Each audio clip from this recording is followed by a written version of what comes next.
Enron Corporation típicamente es asociada con una de las bancarrotas más grandes en la historia de los Estados Unidos. Enron fue una empresa de energía con sede en Houston, Texas, que en el 2001 empleaba cerca de 21.000 personas. En su punto más alto, Enron fue la séptima empresa de los Estados Unidos. En vez de seguir creciendo, se convirtió en ese entonces en el fraude empresarial más grande de la historia y en el arquetipo de fraude empresarial planificado. Enron solicitó protección por bancarrota en Europa el 30 de noviembre y en los Estados Unidos el 2 de diciembre de 2001. Enron se constituyó en 1985 por la fusión de las empresas Houston Natural Gas e Internort.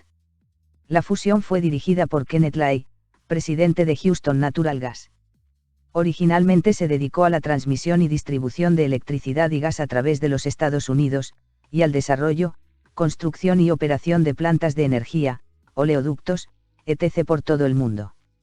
Enron creció exponencialmente en su área original y en el transcurso del tiempo desarrolló nuevos mercados en el área de las comunicaciones, manejo de riesgos y seguros en general. En su momento la revista Fortune la designó como la empresa más innovadora de los Estados Unidos durante 5 años consecutivos, entre 1996 y 2000. Además apareció en la lista de los 100 mejores empleadores de dicha revista en 2000, y se le conocía por la grandilocuencia de sus instalaciones entre los ejecutivos de empresas. La reputación de esta empresa comenzó a decaer debido a los insistentes rumores de pago de sobornos y tráfico de influencias para obtener contratos en América Central, América del Sur, África, las Filipinas y en la India. También hubo rumores sobre la utilización de estas prácticas en un contrato de $30.000 millones con la empresa de energía Maharashtra State Electricity Board. Después de una serie de escándalos sobre el uso de prácticas irregulares de contabilidad, Enron Inc. llegó al borde de la bancarrota hacia mediados de noviembre de 2001. Las acciones de la empresa en Wall Street cayeron en muy poco tiempo de $85 a $30, cuando se hizo público que la mayoría de las ganancias de Enron eran el resultado de negocios con una de sus subsidiarias, práctica que les permitía maquillar en los balances financieros las gigantescas pérdidas que había sufrido, tras lo cual se vino abajo. El ejecutivo Jeffrey Skilling desarrolló un equipo de ejecutivos que, a través del uso de lagunas de contabilidad, entidades de propósito especial e informes financieros pobres, fueron capaces de esconder miles de millones en deudas de ofertas y proyectos fallidos. Ellos no solo engañaron a la junta directiva y al comité auditor de Enron sobre las prácticas contables de alto riesgo, pero también presionaron a Andersen a ignorar los problemas. Los accionistas perdieron cerca de $11.000 millones cuando el precio de la acción de Enron, que llegó a un máximo de $90 por acción a mediados del año 2000, se desplomó a menos de $1 a fines de noviembre de 2001. Los empleados y accionistas recibieron devoluciones limitadas en juicios, a pesar de perder miles de millones en pensiones y precios de las acciones. Como una consecuencia del escándalo, se promulgaron nuevas regulaciones y leyes para ampliar la exactitud financiera de las compañías públicas. En particular, la Sarbanes-Oxley Act expandió las repercusiones por destruir, alterar o fabricar registros en investigaciones federales o por tratar de estafar a los accionistas. La ley también aumentó la responsabilidad de las empresas auditoras de permanecer neutrales e independientes de sus clientes. El 25 de mayo de 2006 finalmente fueron declarados culpables Kenneth Lay, presidente de Enron, y Jeffrey Skilling, su exdirector ejecutivo, de conspiración para cometer fraudes. El jurado compuesto por 12 personas declaró a Lay culpable de los 6 cargos que se le imputaban, mientras que consideró que Skilling, que le sucedió en la presidencia de la empresa, es culpable de conspiración y fraude. Lay y Skilling afrontaban 6 y 28 cargos de conspiración, fraude y maniobras financieras para ocultar las pérdidas y exagerar los beneficios de Enron, con el fin de atraer el dinero de los inversores. El 5 de julio de 2006, producto de problemas coronarios, falleció Kenneth Lay, de 64 años, quien arriesgaba una pena de hasta 45 años de cárcel por su participación en el fraude financiero. Finalmente, el 23 de octubre de 2006 Jeffrey Skilling fue condenado a una pena de 24 años de prisión tras haber sido declarado culpable de 19 cargos en su gerenciamiento durante menos de un año en la empresa y haber renunciado solo 4 meses antes de la quiebra.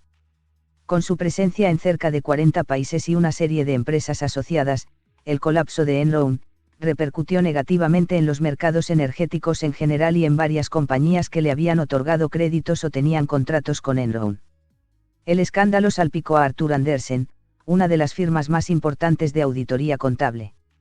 En otro campo, los cuestionamientos sobre las operaciones de Enron en la región no se han hecho esperar. Al calor de un año electoral, en Bolivia se ha empezado a cuestionar seriamente la participación de Enron en el gasoducto Bolivia-Brasil.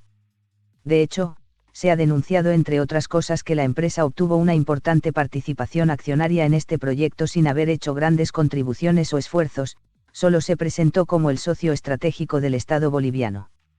En Argentina, el senador Rodolfo Terragno denunció en la prensa que sufrió presión de Enron para un proyecto en ese país, cuando era ministro de Obras Públicas durante el gobierno de Raúl Alfonsín, en 1988. Terragno afirma en un artículo de prensa que incluso recibió una llamada del hijo del entonces vicepresidente George Bush y que luego fue presidente de Estados Unidos, George W. Bush. Este tipo de denuncias, aún no han sido comprobadas pero, en el caso de Bolivia, han llevado a una investigación por parte del Congreso y posiblemente de la Contraloría. Entonces podemos resumir por fechas y sucesos claves EICI. Julio de 1985. Se funda la compañía tras la fusión de las empresas Houston Natural Gas de la que Lai era presidente y consejero delegado e Internord, creando la mayor red de transporte de gas de Estados Unidos. 1986. Kenneth Lai es nombrado director de la nueva compañía, que en tan solo 4 años logrará convertirse en el 7º gigante empresarial de Estados Unidos, según la lista que la prestigiosa revista Fortune publicó en el año 2000. 1989. Llegada de Jeffrey Skilling, el otro gran responsable de la quiebra, a la compañía, procedente de la consultora McKinsey. Octubre de 2001. Enron declara pérdida 638 millones de euros en los resultados del tercer trimestre del año, tan solo 2 semanas después de que Lai afirmara ante sus empleados que las previsiones de resultados eran muy buenas y que las acciones de Enron eran una ganga. El regulador norteamericano la Securities and Exchange Commission comienza a investigar irregularidades de la compañía. Noviembre de 2001. Los títulos de Enron se derrumban en la bolsa hasta alcanzar mínimos de 10 años atrás, y se destapan mayores pérdidas de las declaradas.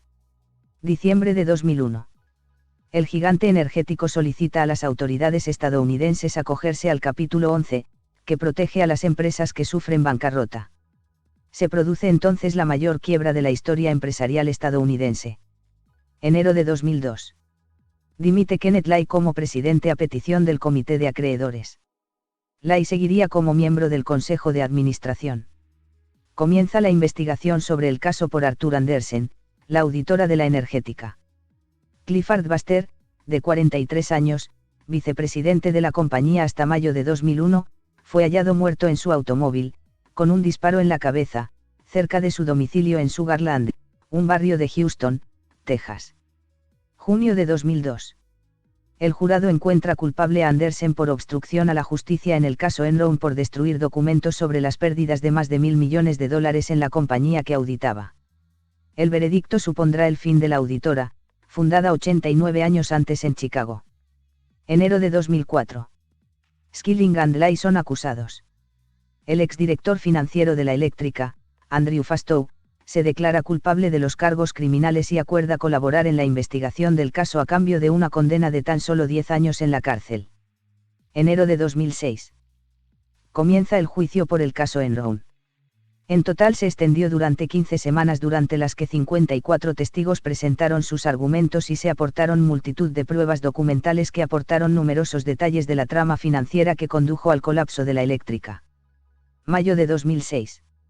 Los responsables del escándalo Enron, Ken Lai y Skilling, son declarados culpables de fraude y engaño. El fundador y el ex primer ejecutivo se enfrentan a penas de entre 45 y 275 años de cárcel. Se espera la sentencia definitiva para el 11 de septiembre de 2006. 5 de julio de 2006. El fundador de Enron, Ken Lai, muere de un ataque al corazón. Lai representaba, antes de la quiebra, el sueño americano, al haber conseguido hacer de la modesta empresa que dirigía una de las más importantes de todo el país. Era amigo cercano del presidente Bush y su familia, así como uno de sus mayores contribuyentes a sus campañas.